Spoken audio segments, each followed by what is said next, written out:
The publishing world moves slowly, right? I haven't written a sort of hugely complex series or a kind of massively detailed multi-thread literary novel or anything like that. But even so, the process of just, editing it and then submitting it and then signing with the publisher and then editing it again and all of the sort of build-up has been years.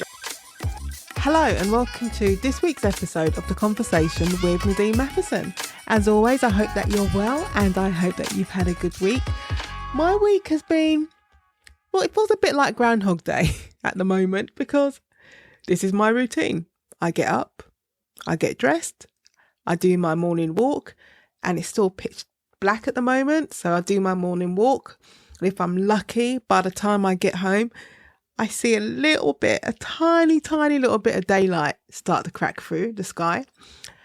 I return home, I do my workout and I have breakfast, and then I sit at my desk and I work. And then I repeat the same thing the following day. And being a writer is very strange because in my other job, as a lawyer, I spend all my time with people. And it's very odd. It's one thing you don't realise when you're at law school, that your job is so completely 100% people orientated because you're just focused on learning the law when you're at law school. You've learned the law, you learn procedure, you practice your advocacy and your interviewing and advising skills. But you don't realise that you spend all your time with people, whether it's engaging with your clients or you're in court and I'm doing jury speeches or making applications to the judge, or I'm engaging with the opposition, so the prosecution, or I'm engaging with police officers. It's just people all the time. And then you become a writer and it's just you. It's just you. And you spend so much time on your own working on your book. You may interact with your agent and your editor, but you're not talking to them every single day. And then all of a sudden, your book's out there, it's released, and then you have to go out and promote it. And then you're thrown into this world of people all around you. And then you engage in that, you go to festivals, and then it's all over. And then you're back at your desk on your own. I don't know why I'm telling you all this, but I just think it just sums up the life of a writer. But one of the things I love about this podcast is not only talking to writers, but especially talking to debuts. Everyone's journey is different. Everyone's journey into publishing and being a writer is different. But I often find that all debuts have the same experience, the same expectations, experience the same surprises. And it's just lovely listening to them be excited about embarking on this new journey. And I also think it's good for any other debut authors out there who are listening to know that they're not alone. Because as I said, we spend so much time on our own as writers that it's really comforting to know that there is someone out there who shares our experiences and understands where we're coming from. Which is why I'm very happy to introduce you to my guest today, who is Sarah Handyside, and her debut novel, Instructions for Heartbreak, is out now.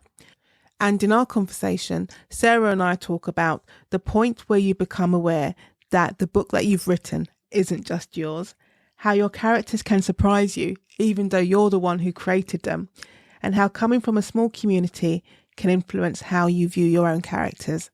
Now, as always, sit back, we'll go for a walk and enjoy the conversation. Sarah Handyside, welcome to The Conversation.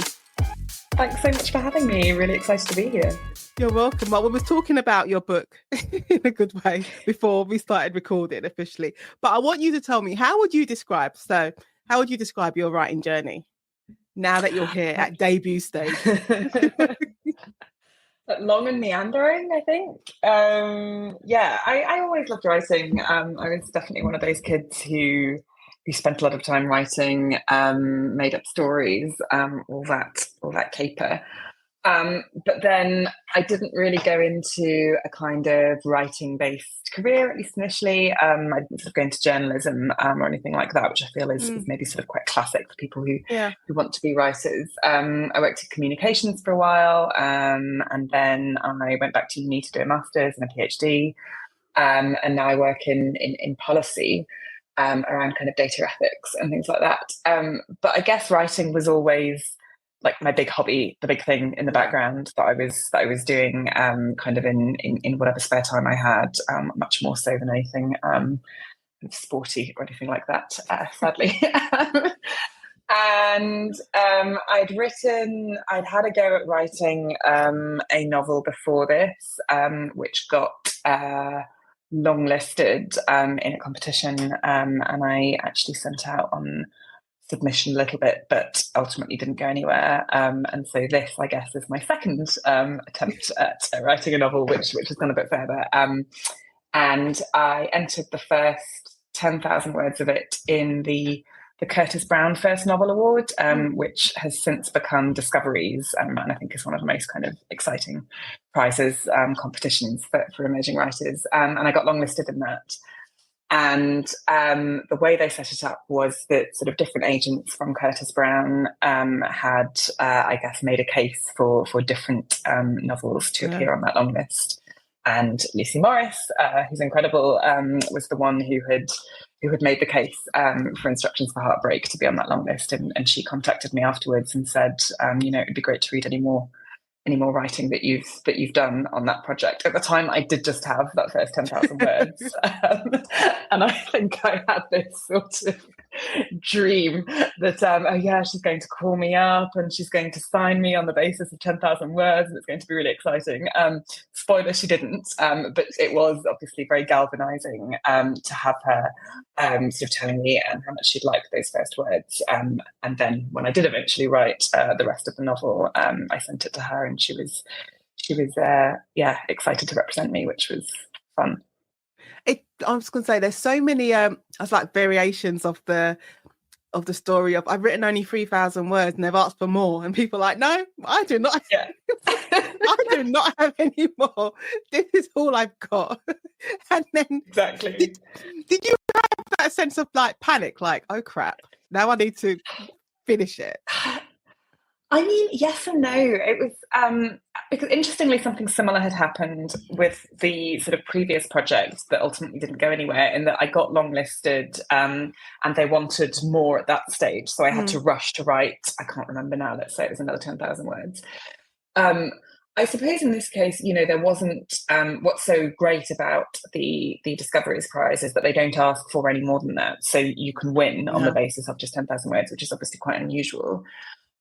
So really it was only a good thing in that it was so encouraging. And as everyone knows, when you're trying to write around a full-time job, which many of us have to do, or caring responsibilities or whatever else, it's really, really nice to have something that is saying to you, this project may go somewhere beyond being your own hobby and your own interest.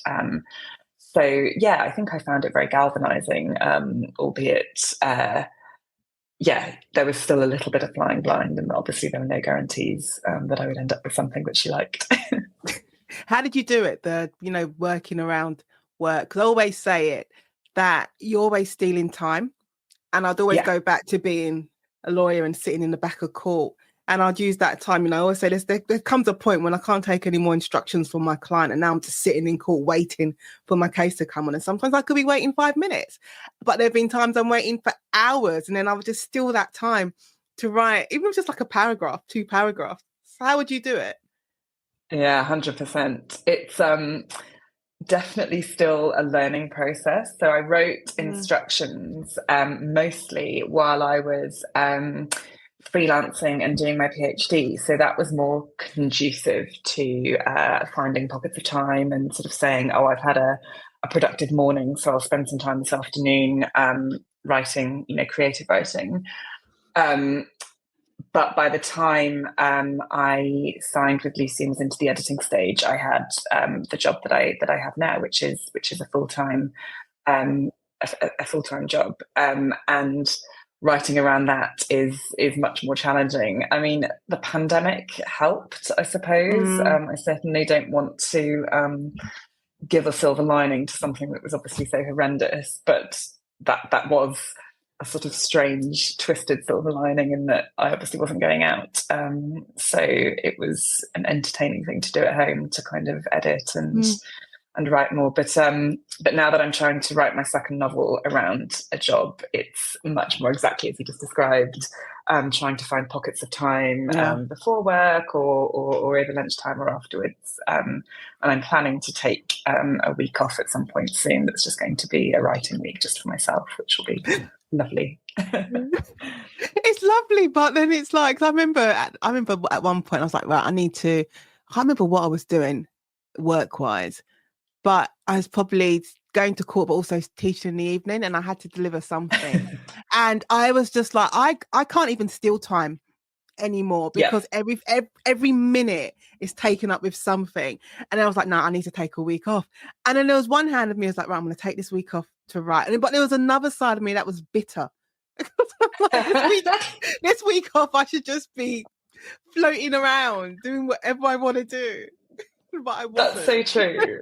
That is so true. And obviously, who knows what could happen in the future in terms of, balance of different jobs. Yeah, it's in some ways, I think that it's a really, it enables, what am I trying to say? It allows you to focus better, I think, on both things. It provides a kind of nice time out from the demands of the other job and vice versa, I think. But then, if it goes too far, you're obviously using up kind of every hour of the day doing some form of work or writing. I mean, that's the thing, though, isn't it? I think whatever you're doing, you're always trying to strike the right balance. Whether you're, I say working, I say traditional 9-to-5 job, or you do something else creative. You're always trying to find a balance between that job and then also having a life. But when you want something really badly, like you want your book to be a success, you feel like you have to put every moment into it. Yeah. Do you think it makes you more of a planner? I keep sort of wondering about this and wondering whether when you're writing in more of those kind of fragments of time, if it means that it's more important to have kind of a clear plan for what the novel's going to be. I think for me, naturally I am a planner. Like I have a friend, and George just make me laugh. I think we plan in different ways because I can do it mentally, like I need to do X, Y, and Z, but she's the post-it note person. So she would literally keep post-it notes of like her plan of what she needs to do for all over the place. But I think for me, being a solicitor and being always everything's deadline orientated, and because the courts are constantly setting deadlines and you have to meet the deadlines, and in the middle of that you have to meet clients, you have to do this, you have to do that, so you always have to plan. So I think I just naturally just translated that way of working to my writing, because otherwise I couldn't see how I would get it done, like how I would get to the end, because I didn't know what the end would be. So I needed to know what the end would be in order for me to to know that I could get there. What about you? Yeah, I feel similarly. I'm in the process, I'm sort of half writing the second book and half planning it at the same time, and definitely finding that, down to the level of a chapter plan is I think the way I need to go. Like instructions is, because it's got this sort of structural conceit of these different kind of themes of how you move through heartbreak, right? So there's like a chapter that's about like heartbreak movies, or a chapter that's about going out drinking. And because that structural conceit came early on in my thinking for the novel, that sort of already gave it a skeleton for me to work with, if that makes sense. And then it was almost a case of thinking about how the plot lines that I had in my head would sort of fit with that. So that was quite interesting. And I think I'm doing something not dissimilar with the second book, but definitely need to know where I'm ending up. The idea of just sort of writing with no idea of the end point could be very exciting, but definitely doesn't fit with the way I'm writing at the moment. I'm looking at you shaking my head. I'm like, no, the idea of not having a plan, just pantsing it and just seeing where I go. I'm like, no, I just feel like I have a thing about bridges. I don't like bridges. I mean, I don't have a phobia. Like I can go over them, but I don't like them. And so the idea of me not having a plan is, I just feel like I'll be on a car and someone's just put their foot on the accelerator and I've just gone off the bridge. And I'm like, no, you needed to go straight, not left. So no, not for me. I was talking to who was I talking to? I was talking to Don Nolan, crime writer, I think last week or 2 weeks ago, and we were talking about planning books. And I've been always said, and I always say, I think for me with crime fiction, I always felt like I need to have a much stronger plan. Yeah. But his plans are like, I can't remember if he was saying they're like maybe like 35, 40 pages. Like that is the outline of his book. So when he does write the first draft, there's not much to do in terms of edits. But I'm like, my plan's like a couple of pages. So there's different levels of planning where it's just post-it note, or you've basically done the whole work. I love the mystique of the post-it notes. I've seen so many writers with their sort of like taking amazing photos of these sort of, papers strewn all over the floor and then color coding and working out the kind of weight of all of the different lines and everything. I think, one day that could be fun, but it's been very, very basic Word documents at the moment. It's like the lottery. It could be you. Exactly. I tried it. I did the whole post-it note. I did the whole whiteboard thing. I was like, I didn't get on. I don't know why I didn't get on with the whiteboard. Then I thought, because my door's on my right, I thought I'll do the door and I'll just stick it on the back of the door. And I tried that, but then post-it just made me laugh because post-it notes would just float away. So I'll be left with gaps. And I remember one day I was walking down the stairs. This is like probably a few months after I've finished the book. Picked up and I was like, what's that? And it's a post-it note on the stairs. And it was literally like, this character kills that character by doing it. And I was like, imagine if some random person just picked that up. They would have been like, what the hell? Like, what? You're plotting away, yeah. Yeah. But you as a writer would understand, Nadine is plotting. A normal person out on the street would be like, I need to call the other form of plotting. Sure. Yeah. When did you know? Because I think this is an interesting question to ask. But when did you know that you could write, and not only just write, but also tell a story? Because when we're in school, you're always writing and doing essays and doing whatever. Even you say doing your PhD, but it's different. I think when you recognise that you're a storyteller. So were you able to recognise that, or did someone recognise that in you? Oh, that's such a good question. I think I had that classic experience of I had some really good like English and writing teachers really early on. I actually I went to a ridiculously tiny school. So I grew up in rural Northumberland, and my first school had about 25 kids in the entire school. There were 5 kids in my year. Oh, in the whole school, not the class. Yeah. It only had 2 classes in the whole school. This is how tiny it was. It's closed down now because, surprise, surprise, there are not enough children in the village to go to it. But it meant, it was a really interesting early education experience because they were sort of mixed up with kids of slightly different ages. And I mean, I don't know how specific this was to the school, and perhaps it was just the teachers, but I had teachers who were very kind of, I just basically was given loads of time and space to, if Sarah wants to spend an hour this afternoon writing a story, then she can. And that's a good way of learning English anyway. At least that's how I remember it now. Perhaps it was all much more structured than that. So I think I was pretty young when I became aware that I suppose that was the thing that I was good at school-wise. And I was lucky that was kind of nurtured as I went up through school. And definitely by the time I was a teenager, knew that this was something I was good at. You say there's 25, I'm just thinking, you say there's 25 kids in the school. Yeah. And it sounds like a really stupid question. It sounds stupid in my head saying it. But were they actual classrooms? And how many kids were in the classroom? Like 5 in a classroom? So there were only 2 classrooms. So you would have the depths of the Northumbrian school system now. So also, where at least at that time it was a 3-tier school system. So you didn't have primary and secondary. You'd have first, middle, and high school. So your first school would be up to year 4. So in my school, you had, I think it was, reception in year 1 would be in one classroom, and then years 2, 3, and 4 were in the other classroom. Oh wow! And that was the school. So completely different to my school. Typical, right? Yeah. In a London school, when they were like, said minimum class sizes were 25, and even and even when I teach, I say the baby lawyers, and I always say I don't want any more than well, I need even numbers. So I don't want any more than 14 in my Right, yeah. in my room because it's too much. And you can't give, I don't think you can give quality time to everybody when it's more than 14. And I got an email one day saying, yeah, we might need you to teach. I'm like, yes, fine. Or teach a course. And I looked at the numbers like 40. I'm like, I'm sure this is a typo. I can't have 40. Yeah, that's in crazy, a room. isn't it?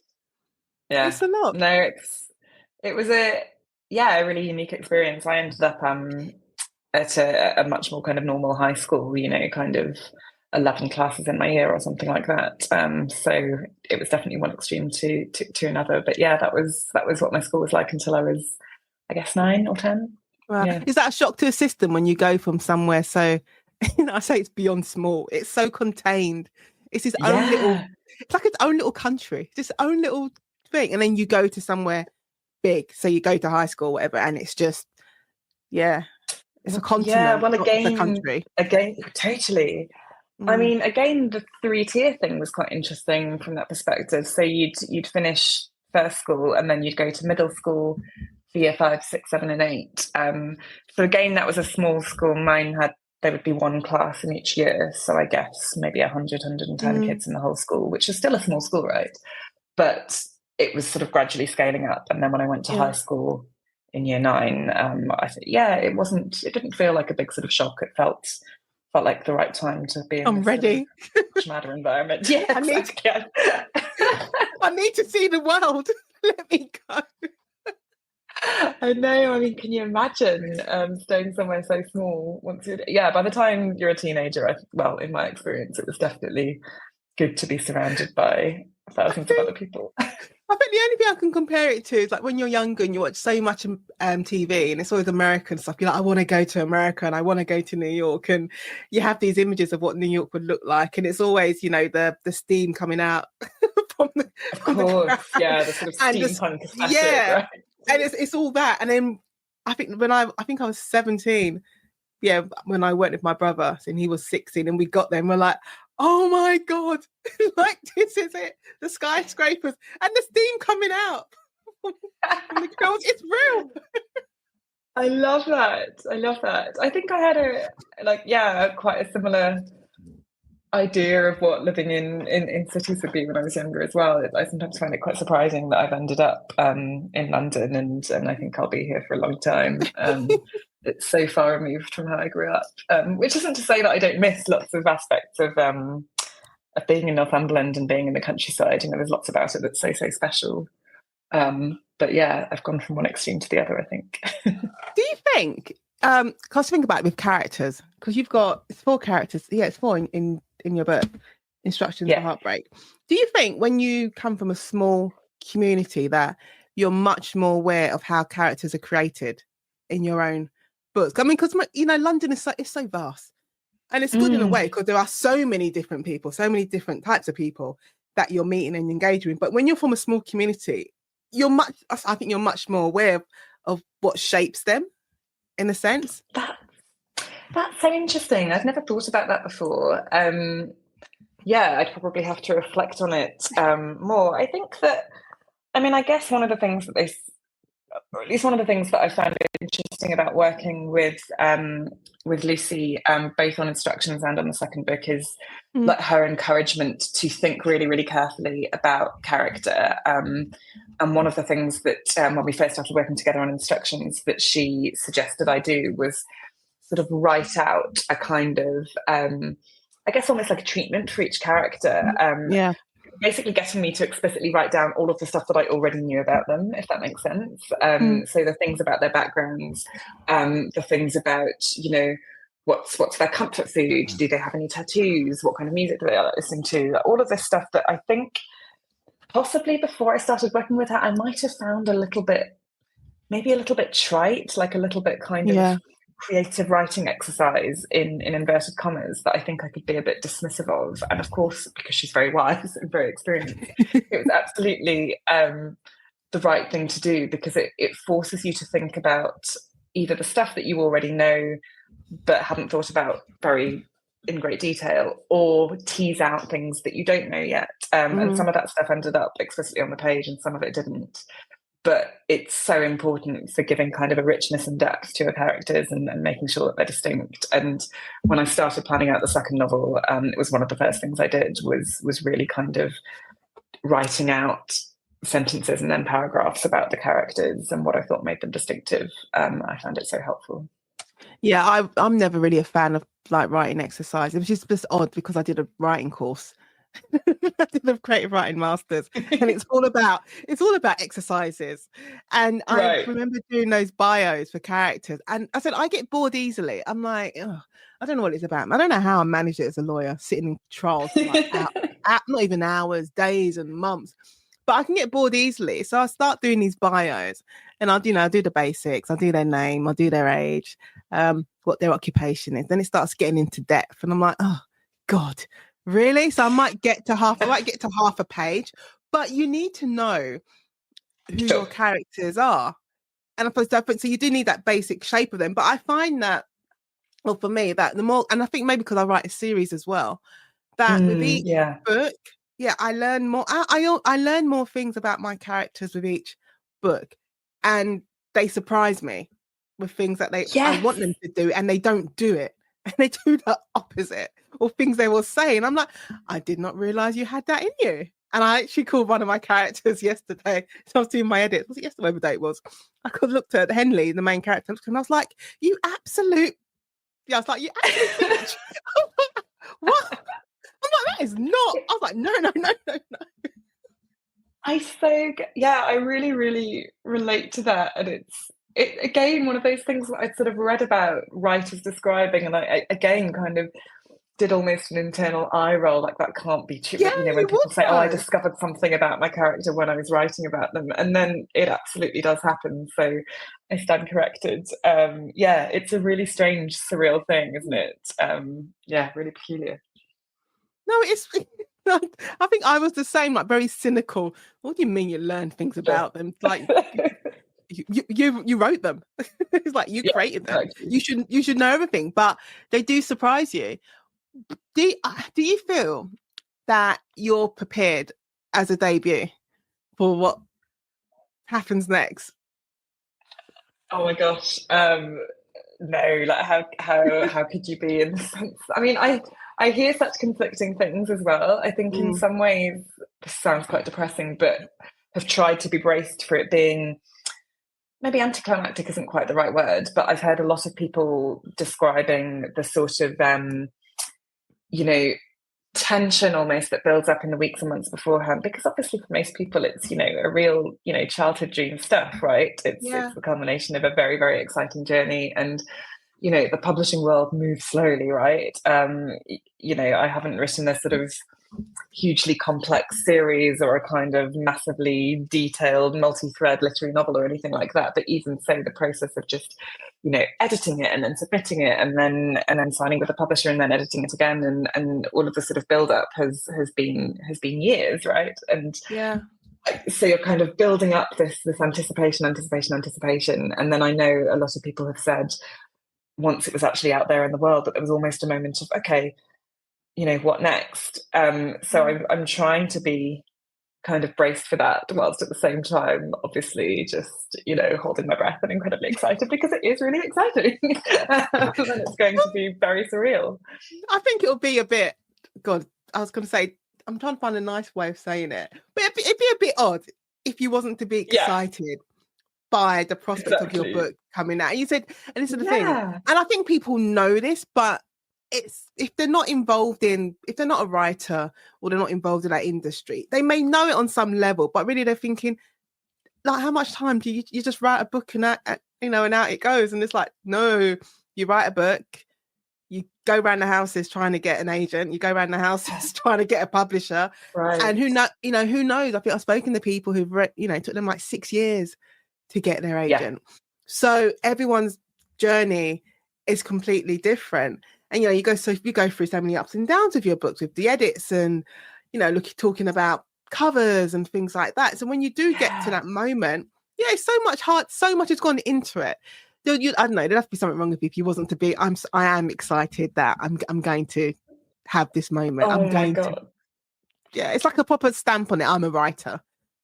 Yeah, yeah, 100%, 100%. And it being this physical thing is Mm. so surreal as well when they first sent me the proofs. And again, it feels like you're becoming part of this trope that you've seen so often of people opening this box and seeing their proofs, and like then you're doing exactly the same thing. Yeah, I think the sort of physicality of it feels very exciting Yeah, as well. Yeah, no, but it very doesn't. surreal. It will never get old because I would think, oh, here's another box. Like I know the UPS guy. I'm gonna give a shout out to Mark because we are on first name Love terms now that. because he's delivered so many boxes to me. And at one point, he goes to me. It must be like the fourth delivery or so, and he was like, Nadine, because I said we're on first name. It's like, what is this? I'm like, oh, let me show you. So I had to grab him a book and show you. And he was like, oh my God, I can't believe I've been delivering your books to you all this time.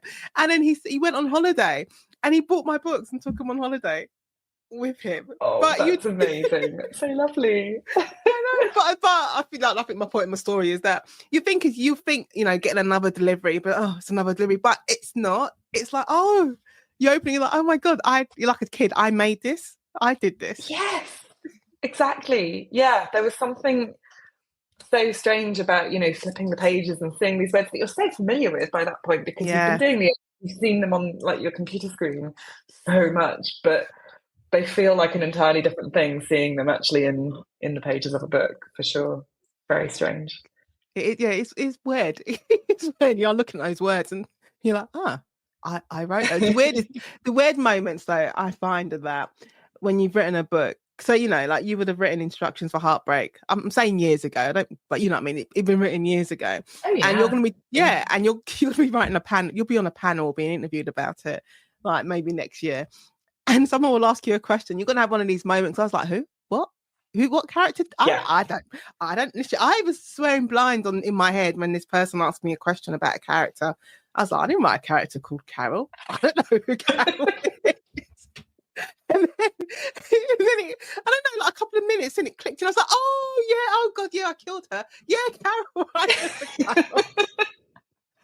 I can completely imagine. It's the amount of time that it takes and the sort of these different phases that you're in as well. Yeah. Like moving from the phase where you're real head into actually writing the thing and sort of figuring out plot and character and motivation and all of those things. And then how different it feels to be in the editing stage and now I guess like the promotion phase, which is quite separate from the book itself in some ways. And having to kind of re-immerse yourself in it is quite a peculiar thing. It is. It's a weird thing. Is there anything so far that surprised you about the process? So going from being a writer in your room, doing what you need to do, to being involved with your editor, and now getting to this stage where it's going to be out. Is there anything that surprised you, or maybe you wasn't prepared for?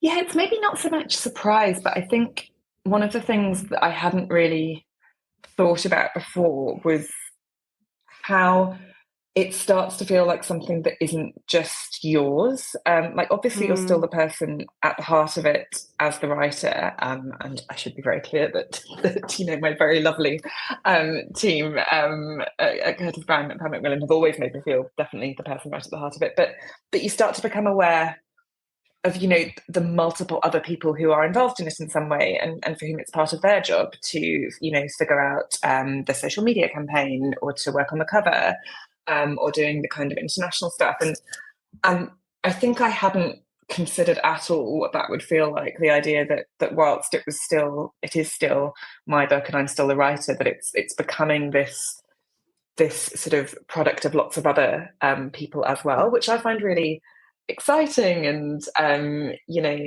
galvanizing and inspiring, and it's really cool to be kind of borrowing from all of these other people's expertise as well. But that probably feels quite different to when people self-publish and they get to still have a really tight grip on absolutely everything, and it's every dimension of it is theirs. So it's not been a huge surprise, but it's been a kind of interesting experience that I just hadn't thought about before at all. Yeah. No, it's even now when you're talking about it, and I'm just thinking that it does. It didn't even occur to me how many different people are involved in each Yeah. single stage. And I mean, from when when it's my agent has it and it goes out in submission, and an editor may say yes, but then they still have to go to the next stage, which is like, okay, go to an Yeah. acquisitions meeting. So it's a whole different team of people saying yes or no. And then when it is taken on and you work with your editor, then it's a different, it's like going up levels. So then you're on a different floor, actually, in a tower block. Right. The next floor, and there's more people involved. And then so you got your editor, copy editor, this person, your editor's assistant, and it goes to the next level. Now we've got to deal with marketing. And then you realize marketing and promotions, or not promotion, and publicists, they're like two different things. They're two different entities. Yeah, completely. It's like every level there's people, and it's, yeah. And I don't think it's only now, talking to you, I'm like, yeah, that didn't even occur to me in the beginning. I remember how long it took to do like the typesetting and these sort of back and forth emails with this amazing woman who was kind of leading on the typesetting, and she was fantastic, and things that she spotted were extraordinary. But just the whole idea that there's this whole process of making the book that is focused just on typesetting. I kind of knew it somewhere, but really hadn't thought about what that would mean in practice. No, I think that's what you on some level you kind of know, but you don't really know. Because even when talking about, I'm not thinking, why would marketing get involved with book covers?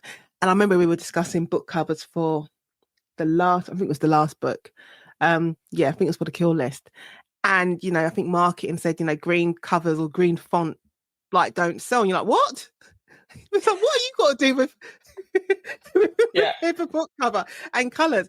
But they have to interact, because there's no point, you may, your cover artist may do an amazing cover, but there's no point doing that and marketing and saying, well, it's not going to appeal to anybody. Like we have our records, it won't sell. So they have to work. The data with they each have other. is insane. It's a crazy interesting thing. Sarah, I have a question.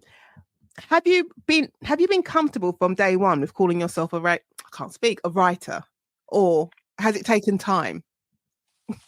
Oh, it's definitely taken time, and it's still a work in progress, which I feel bad about, because I think it's, instinctively, if I was talking to someone else and they were saying, I'm not sort of sure about calling myself a writer, I'd still almost want to shake them and say, come on, own it. Yeah. Like, you are, look at what you've done. You've written a book and it's going to be published, and you're writing another one. I don't know how much of it is to do with the fact that I do still have, a day job, as it were. So I'm used to sort of describing myself in those terms, or whether part of it almost feels, even now, like I'm tempting fate in some way, which is ridiculous. The contract is signed, the book is being made, it's there. But it still feels, just a little bit strange calling myself a writer. And then, as I say, I really want to shake myself, because there's all sorts of dodgy dynamics there, particularly around women not kind of standing up and owning what they've done. So I'm trying to get better, but it's very odd. Yeah, it's very odd. It's very strange, because I always say you can be so confident in whatever you do, whatever your other job is. Like, I'll have no qualms if anyone would used to ask me in the past, what do you do? I'm like, well, I'm a solicitor. I didn't have to think. I mean, because I thought, and it's not like I haven't worked hard to be a writer, but I worked so hard to be a solicitor. Exactly. And, the money spent, law school, all of that stuff, just surviving on pasta like a year, because, but also there's a scene in your book early on that I need to mention because it gave me a flashback. But you see, I think you can equate whatever your job is to you. I think you really recognize the path and how much work you put into the path. And I think people understand that work. Yeah. But whereas when you say I'm a writer, you're like, oh, it seems a bit, I don't know, like a little bit self-absorbed sort of thing. That's it. It's a weird thing. Yeah, it's rubbish. It's rubbish. Like, you shouldn't feel that way at all. Exactly. I hate noticing myself doing it. And yes, I do. I wonder if it will change sort of post-publication. But then I hear people, exactly as you just said, sort of Yeah. describing a continued funny relationship with it. But I'm so proud of it. And it's, the first thing I remember wanting to be. So it seems strange that Writing. I'm kind of struggling to step into it now. You're not But the yeah. only one. I don't think I got comfortable with it until after the second book was published. So now we're Right, talking that's what, interesting. 2022? Yeah, 2022, the end of it. And then it got to a point where I'd stop saying solicitor first and like mumbling writer. And then I would say, yeah, no, I'm a writer. Now I will say I'm a writer. Because I think like, yeah, 3 books, well, more than that, 3 books in. Yeah. And whatever else. Yeah. Solid. Yeah, it feels, but it takes a while, which is weird. No matter how confident you are in your other job or whatever it is that you used to do or are still doing, the fact that you can still be hesitant about something which is a part of you and which you've equally worked hard at. Yeah, very much so. It's a really strange, slightly frustrating thing. We'll get Listeners, it's time for a very short break. If you're enjoying this conversation with Nadine Matheson and want to help keep the podcast going, why not buy me a cup of coffee? Your support goes such a long way in keeping these conversations flowing. Just check out the link in the show notes. Can I tell you the bit that gave me a flashback to uni in your book? It was they was talking about how the girls, they all met at uni, and it's such a little thing. It was a train spotting poster, and I was like, oh my god. Because I went uni, I was in uni from 1995 to 1998, and I clearly remember the Tuesday after. Everywhere. Oh my god, everywhere. And I can clearly remember the Tuesday afternoon. I don't know why. I don't think we had classes, but we all left uni, went to Simon's house. So we, it's a student. Everyone, all the students in the house. We went into the front room. Train spotting poster was on the wall, and we all watched Train Spotting, and we just put it on and watched Train Spotting. And as soon as I saw that, I thought, oh, it's such a moment. And I feel like little things like that just completely encapsulate, but not only just like an era, it's just like also like your characters. And you can, I feel like it doesn't matter where you come from or like how you grew up, like little tiny villages or big cities, like you can resonate with those moments. I was like, oh, look at that. It's such a moment. I'm so glad. That was exactly what I was trying to do. I think there's something really special about the friendships that you form when you're living away from home for the first time, like whether it's uni or not, actually, but just like those first early house shares at sort of a stage in life where you're still kind of figuring out who you are and who you want to be, and you probably don't have any money, and you're probably going out a lot. There's just such a kind of unique magic, I think, to that time, but also sort of strange, or at least maybe in my experience, like such a kind of sense of yourself as this unique unit, kind of experiencing this magical friendship that no one else ever experienced before to this degree. And of course, the point of something like the train spotting poster is to try and underline that, but everyone else is also feeling the same things, which is good, which is great. It's good. Right, it's all those moments. It's like, oh, the wine bottles on the windowsill, I remember that. It's like, why are we keeping the wine bottles? Why the vodka bottles? Why? For what purpose? And even like my friend's son is basically like my nephew, who's at uni. I think he's finishing this year, and he was over by me last New Year. He's always with me for New Year's Eve, and I was like, "How's it going?" He's like, "Auntie, it's like the mold." I'm like, why are you living in a place with, and it's students? Like, oh yeah, but this student, what mate of his, they went and looked at it and they said it was okay. And it's also this blind trust that you have in your units and the people that you form, I say, this family with. And it's like, so and so went to look at it and they said it was all right. And I was like, and you just trusted them. And this place has got mold in your room all over. Yeah. So nothing changes like throughout the years.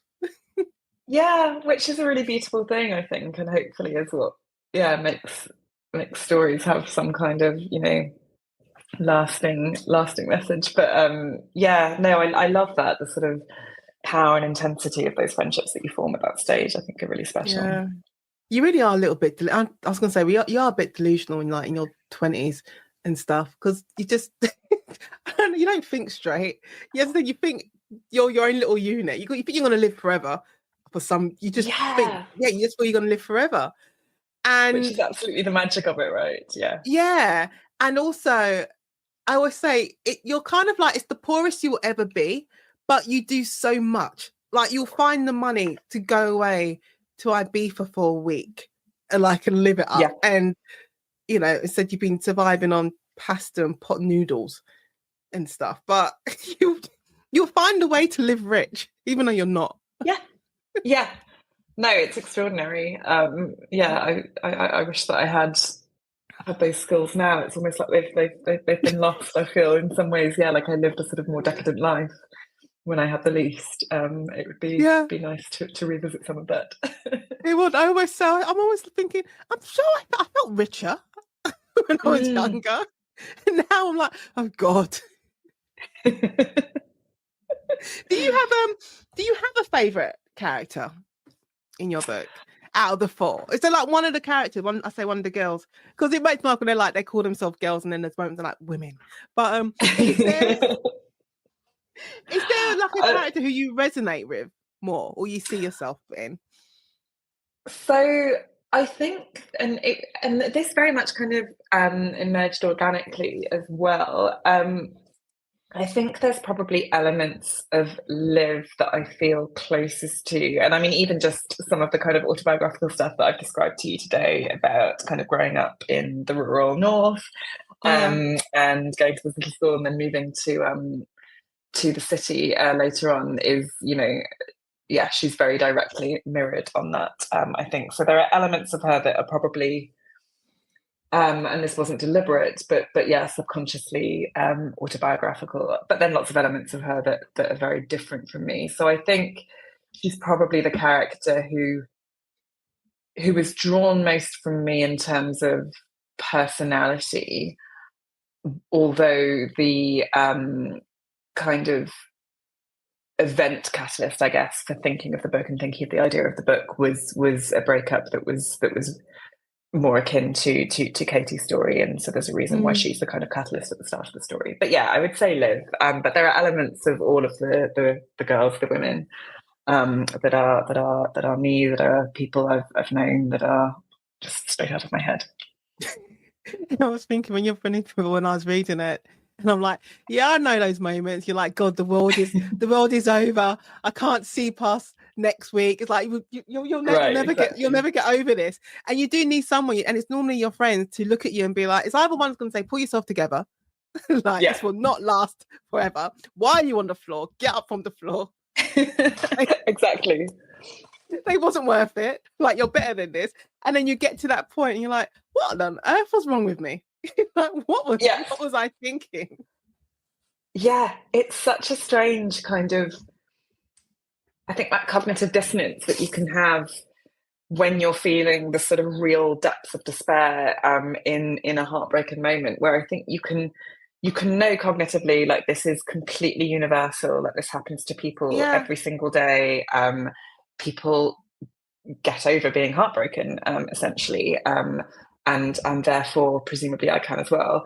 You can think that, and you can know that in your bones, and yet at the same time you're thinking, but I'm going to be the first person in the world whose feelings about this never change, and I'm going to feel this miserable for the rest of my life because I am, uniquely heartbroken. And I think you can feel both of those things at once. Yeah. I always used to say because I like Great Expectations, and I would say, I'm not going to be Miss Havisham, just sitting there in a wedding dress forever, like never getting over it. She's not so great at the moving on, for sure. I love that. I sit and watch it with my mum, and you're just waiting for that moment. The dress is caught on fire. And the wedding cake's been sitting there for such a classic decades. image, isn't it? Yeah, it's so incredibly gothic. Just, this woman limping around in her one shoe in her wedding dress. It's incredible visuals. Isn't it great? Isn't it great that we can move from a time of Miss Havisham sitting in her wedding dress for decades, rotting away, and we can move forward to now with your debut, Instructions for Heartbreak, and it's like, yes, you are having this thing now, but you will get through it. This is how we get through it, and then there will be another side, as opposed to no. Never. And I love that thread. I definitely did not expect us to be drawing lines from Great Expectations I to did not instructions. expect I it am either. here for it. I love it. I I feel like I should have got a better grade for my A-level English now, because I'm like, if they'd asked me that question, I would have done so much better. Like, I surprised myself. Yeah, that's incredible. Lines from Miss Aversham to contemporary rom-coms and things. Yeah. Yeah, love it. It's got to be an essay question, guarantee you. Someone's A-level exam, For in, I don't know, give sure. it like 5 years, it will be there.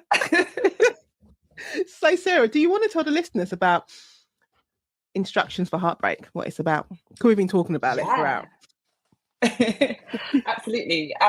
So, Instructions for Heartbreak is a story about four girls/women in their late 20s, and they are all, I think, navigating heartbreak in different ways. But the catalyst for the story is that one of them, Katie, who's been living in kind of domestic bliss with her boyfriend for quite a few years, they break up right at the very beginning of the story.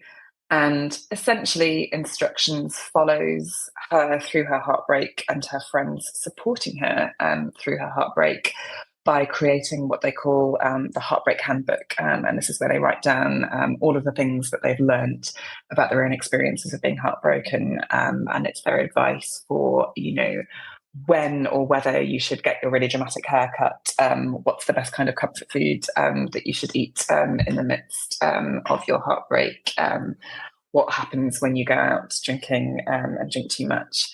So each chapter kind of ends with these little kind of vignettes or reflections on how best to heal your own heartbreak.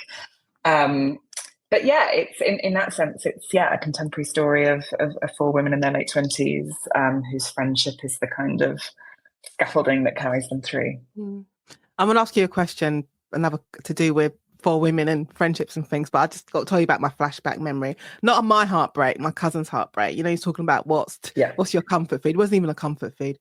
He comes over. No, he calls me on a Saturday night and I'm home. And he goes, are you home? I'm like, yeah. He goes, I'm coming over. I'm like, okay. So he comes over. I'm like, what's wrong? Because he's all very much out of the blue. I'm like, what's wrong? He's broken up with his girlfriend. I'm like, okay. No, he said, what have you got to drink? And I went vodka, because I drink vodka. I'm like, vodka? He goes, we'll drink the vodka. I'm like, well, what's happened? And I've broken up with my girlfriend. I was like, oh, God. So we drink a bottle of vodka. Well, I think we had half a bottle of vodka. So we drank the half bottle of vodka. And so now you're the person consoling that person who's heartbroken. And then we finished the vodka. What else have you got? And I'm like, tequila. Man after my own heart. Well, Sarah, I had this bottle because I just come back from holidays. I had a bottle of tequila gold. And then we got tequila. For some reason, we didn't even make it out of the living room. We didn't make it out of the kitchen. We ended up on the kitchen floor. It's not my heartbreak. It's his heartbreak. We drank a bottle of tequila. I have never been so sick in my life. Oh my gosh, I bet. I was like, I should not be suffering because of your suffering. I'm just supposed to be the nice cousin, supporting you. Why am I the one who's so sick? She can't even lift her head. It's communal. I know. I couldn't, for years, I couldn't even look at tequila on the TV. It took me years to start drinking tequila again. So it just came. That needs to be in the handbook. But you got there. Yeah, you got there. That needs to be in the handbook. How your friends can self-care for your friends when they're comforting you through your heartbreak. Yeah, and get dragged into the messier bits of it with you, right? As friends should be. That's what you do. But I just had this image. I was like, oh my God, I'll never forget. I mean, whenever a conversation starts with "What have you got to drink?" It's like, yeah, this is not going to end well. Yeah, it's a good starting point. It's good start for a novel, I think. It is. Do you have a favourite, whether it's a film or book, about female friendships? Or just groups of females? Gosh, that's a very good question. And I'm sorry, I didn't plan for it. Lots and lots and lots. So actually, funnily enough, there was some early dialogue or reflection in Instructions that I cut, but that was about I can't even remember which of the characters now. But growing up on a diet of Sex and the City and assuming completely erroneously that their life in their 20s and 30s would look like that, i.e., that they'd have a lot more money and a far more glamorous life than they actually ended up having.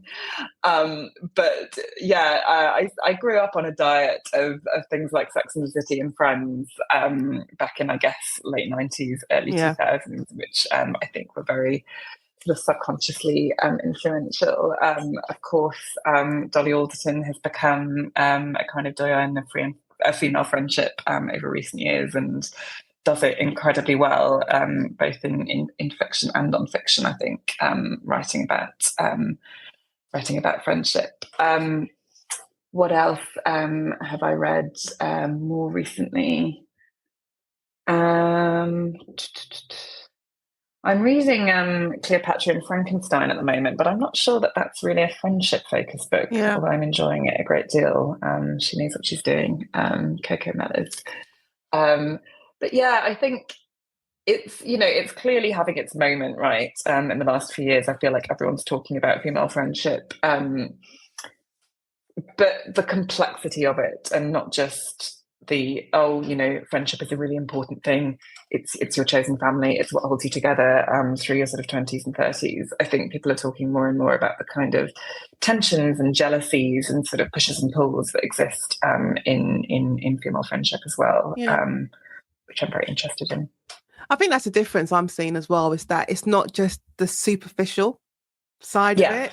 It's the more in-depth nature behind friendships, and how, I think it must have been an article I was reading, how, when you have breakups, it's not just the romantic breakups that you can have those breakups in friendships, and they are just as bad. They hurt just as much as whether it was something you broke up with your boyfriend or girlfriend. Hugely. Yeah. And it can, I feel very fortunate. I've never sort of gone through a friendship breakup like that, but I can imagine that in some ways it would be sort of, possibly even more painful, because there's such a kind of established cultural narrative, I think, around the idea that, not all romantic relationships last, that breakups are a sort of big part of how our culture works, and that, sometimes romantic relationships don't work out, or you grow apart, and that's okay. There's a cultural narrative not just about that being part of how we live, but also about how you move through that. But I think it's much less kind of embedded in the culture, the idea that friendships can end, and that they can end kind of with emotional violence even, and the difficulty of navigating that, and the pain of navigating that, I think is probably sort of underexplored, and I imagine therefore even harder potentially to deal with if it happens to you, because there isn't that kind of the breadth of cultural material to draw on, perhaps. But yeah, would definitely be an interesting thing to explore in the future. Yeah, no, I think, because you're right though, because I think that you kind of, in a horrible way, there's always an expectation of this relationship may not work. You go out on your dates and it could work, or just be in person. You're going to swipe mentally. You're like, no, I've met you in person. Let me swipe left and move on to the next one. But it's not even like an expectation. It's just like, it's kind of feels like it's set in stone that if you become friends with someone, then that is your friend, and it will not break. And there's nothing that will break. It may have your ups and downs, but it won't break, because it's not that sort of relationship. But I've got friends people I've been friends with since I was like 3. So we have grown up with each other through every single up and down stage. And there's people, and there's friends I've met and become really good friends with in the last couple of years. And you just feel like it should be tight forever, but we're human. And totally go through ups and downs, and friendships can break just as easily as romantic friendships can. And I think there can be like a physical intimacy to friendship as well, that isn't always sort of remarked upon enough. These are people that you can be sharing your bed with. These are people who can see you naked. These are people who you can share just as much physical intimacy with them as the person that you're actually having sex with. And there's a scene in instructions that I wrote early on that I'm really glad that we sort of kept, where they are sharing a bed because this is post breakup. So Katie, the one who's had the breakup at the beginning of the novel, is staying with her friends. And she comes on her period while she's staying there, and so gets blood all over her friend's bed, and they wash it out together. And that's an experience that I've had with close female friends, and I'm sure it's been written about, but I haven't read a scene like that. I haven't. And I wanted to. It was important to me to write scenes like that into the book, because that's the kind of level of physical intimacy that I think you can have in female friendships. Yeah, you don't have that. And I was just thinking, like, the amount of times I've gone on holiday with my friends, and automatically, like, we're booking rooms in, like, I don't know, whatever reason, they're like double rooms aren't available, and you're just like, oh, is there a double bed? Oh, we'll just take it. We'll just share the game of Portugal. Yeah, and it's like it's nothing. You said those level of intimacies when you are being sick and they're sitting on the bed, they're sitting on the bathroom floor, and I'm the one being sick. Exactly, it's the classic holding your hair back thing, right? We've all done that. We've all been there. We've all been there. All right, so Sarah, I'm going to get to your last set of questions. So, are you an introvert or extrovert, or a hybrid of the two? It sounds like a cop-out answer, but I think definitely a hybrid. I don't think it's a cop-out at all. I think I read somewhere that the classic way of defining introversion and extroversion is to do with like where you get your energy from. So it's not that introverts, don't like socializing or don't like talking to people. It's that, after doing that for a while, they really need to kind of recharge. Whereas extroverts, get their energy and get their recharge by being in those social scenarios. At least that's what I've read. And I really feel like I kind of oscillate between those two things. I'm really happy in my own company, and I think it's often very important for me to be able to go for a walk, go and have a drink on my own, spend some time by myself, read a book, but also very, very important to be in social scenarios. So hybrid.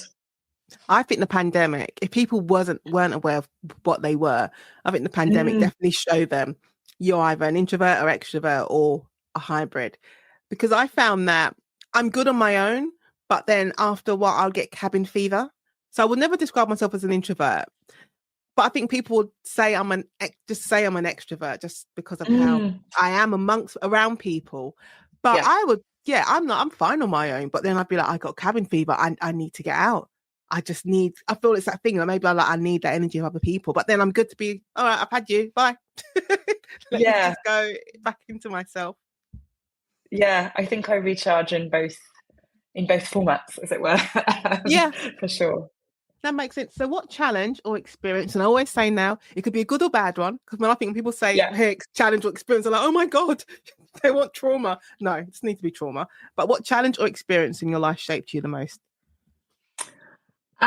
So probably, I thought about this a lot, and I think it probably is the breakup that catalyzed the writing of the novel, which is a strange thing to say because it sort of almost makes this person from my past a kind of more significant part of things now than I think they actually are.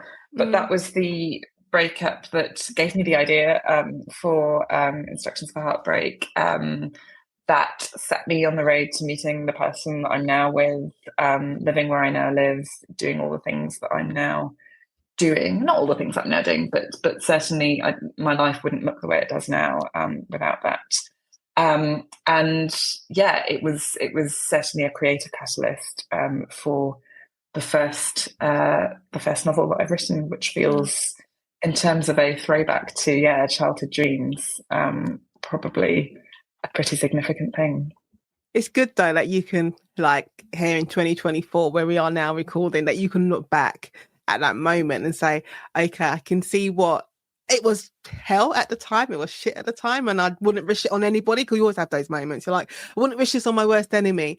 But it's good that you can look back on it and be, actually, you created a nice pivot in my life for me. There was a catalyst, and it allowed me to expand in different ways. But without putting so much weight on the person. You have to kind of use the moment and not the person. Yeah, it was maybe my first sort of experience of moving, and probably very like privileged existence that I'd had up until then. And it was definitely the kind of first big sort of emotional trauma in my life, as it were. There's been more since then, as I think is often the case as you get older. And yeah, those things are productive, ultimately, I think, or they can be. I think you need it. I mean, they're not wanted. No one ever wants it. But I know, if I even look back at myself, I think you need it, because I think you need to see the person who you were and then who you could become. And I don't think you can get to that next stage without having those, experiencing those moments. And also, unfortunately, it allows you to see people for who they really are, because I think you build an image in your head. I always say you can kind of hold on to the thing that you saw good about them. Whatever you attracted you to them, that you hold on to that. And you're like, no, they can go back to that, because that's what I saw. And they never, for whatever reason, like they don't. But you, in your head, you're still holding on to that. And I feel like you need to experience those moments. Yeah, I think it's good to hold. It's nice to hold positive reflections of people in your mind, even after they're not part of your life anymore. I'm glad that I'm able to do that for sure. I think it's a very good thing. I just hope I remember to say that for my next friend, whoever goes for a breakup, as opposed to just sitting on the floor of them going, they're shit. You don't need to. It's hard, isn't it? I've been very lucky on that front. I've never been sort of treated badly. I'm sure it's obviously an entirely different kettle of fish when relationships have ended for really kind of awful reasons, or someone's behaved really badly, which in my case was absolutely not what happened. So, I'm sure there are scenarios where, there isn't a bright spin to put on the person later on. But I think, this probably sounds very much like therapy speak, but it feels to me like it's probably a good thing to be able to move through your life with a good view of the people behind you. I think so. And I think sometimes you got to find comedy in these moments in your life. I just remembered, and it's fortunately it was with me, and there was someone, and we're not together. And then my friend was like, "We need to find out what's going on." I think I'm just a lazy person. I just can't be bothered. She's like, "We need to go and follow them." I'm like, "Follow them what for? To do what?" I've never done that. Disclaimer, never done that. I just felt like, I'm like, it's okay. I'm like, I think it's normal to be upset and to go through all those emotions. But literally, even for me, I'm like, I draw lines. Me leaving my house to go. Yeah. I was like, let's face it, though, in the kind of the internet era, it is shocking the kind of wormholes that we can find ourselves in on that front, right? So yeah, maybe I shouldn't be a person in a glass house, but just to be clear, I have never gone and followed somebody. Oh, I have. Anyone who knows me, like, that is not Nadine. But then I think it's a sign of good friendship. It's like you always know the friends. Like if you say to them, I need help. They're like, what? They don't even ask what the help is. They're like, I am there. It could be help choosing wallpaper or burying a body. Like, the friend you need to go to. 100%. You definitely need to know the friend you would call on to help you bury a body, for sure. Okay, so if you could go back to when you were 25 years old and give yourself one piece of advice, what would it be?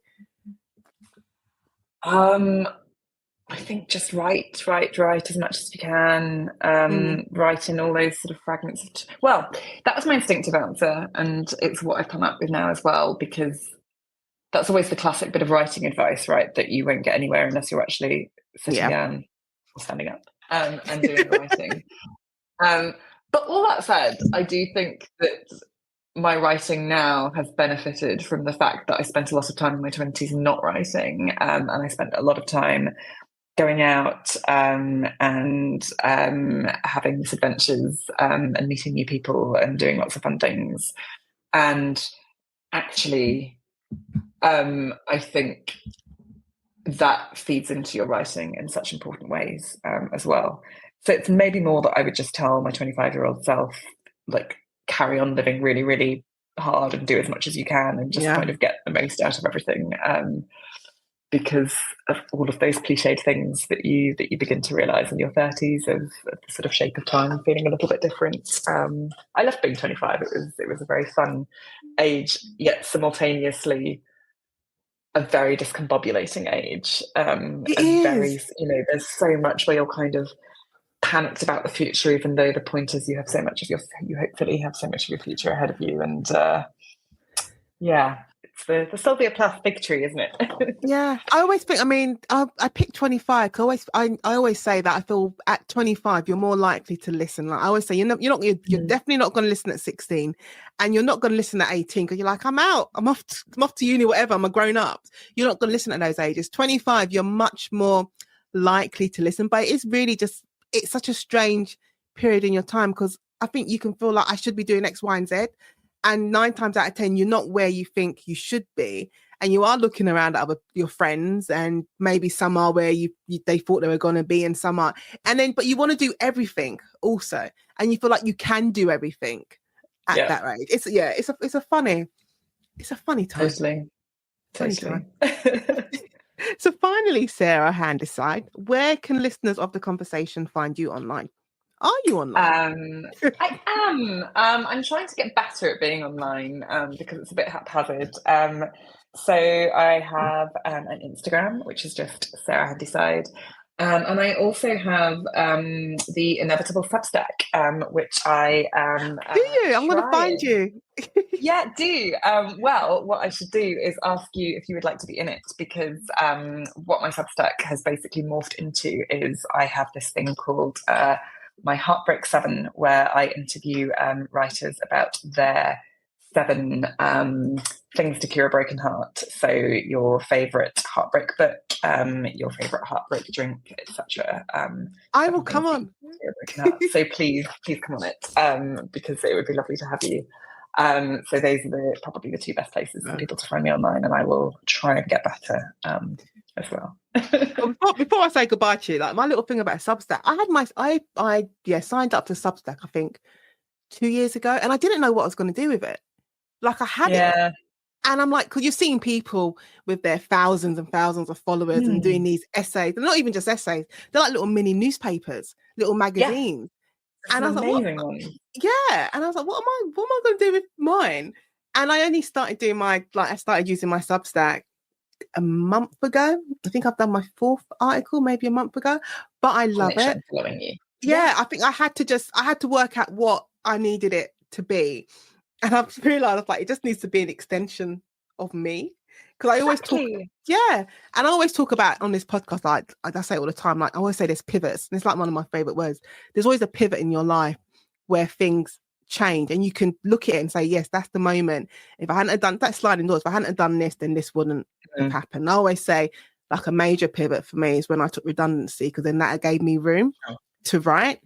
So I called it the pivot, and I'm like, I talk about anything. I said, that's me. I can go from subject to subject. So once I worked out what it was meant to be, I could embrace it. And now I love it.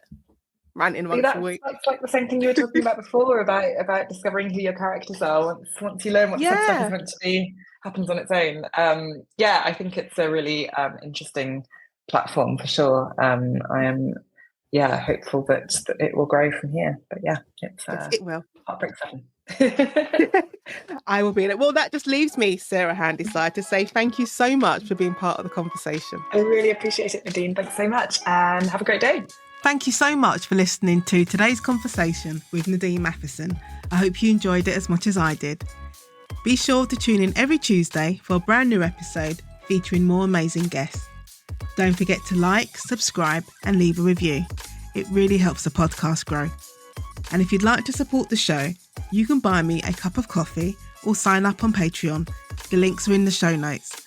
And if you'd love to join the conversation as a guest, feel free to send an email to theconversation@nadineMatheson.com. Thanks again for your support, and I'll catch you next time.